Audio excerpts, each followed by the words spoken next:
இங்க 3-4 பொறுக்கி பசங்க மெயின் ரோடுன்னு கூட பார்க்காம தண்ணிய போட்டு வேகமா வண்டிய மார்க்கெட்ல ஓட்டிட்டு போறானுங்க. ரொம்ப பெருசா ஒலிம்பிக்ல கப்புனா வாங்கின மாதிரி வேகமா ஓட்டுனதை வச்சு ரொம்ப பெருமையா பேசிட்டு இருக்கானுங்க. இதை விட அதிகமான போதை ஏறுற பொருள் என் ஃப்ரெண்டு கிட்ட இருக்கு, அதை போய் ட்ரை பண்ணலான்னு அவனும் கூட்டிட்டு போறான். போற வழியில ஒரு வயதான ஒருத்தவர் நடு ரோட்ல உட்காந்து அவங்களோட பையனோட போட்டோ வச்சு உனக்கு பிடிச்ச சாப்பாடை வாங்கிட்டு வந்திருக்கேன் சாப்பிடு ராசான்னு சொல்றாரு.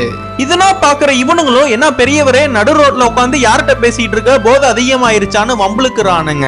அந்த நேரத்துல அங்க கார்ல போலீஸும் வந்து இவனுங்க எல்லாரையுமே புடிச்சிடுறாங்க. அந்த ஆள் குடிச்சிட்டு நடு ரோட்ல உட்காந்து தனியே யாருக்கிட்டயோ பேசிட்டு இருக்கான். அந்த ஆளை பிடிக்காம எங்களை பிடிக்கிறீங்களேன்னு இவனுங்களும் கேக்குறாங்க.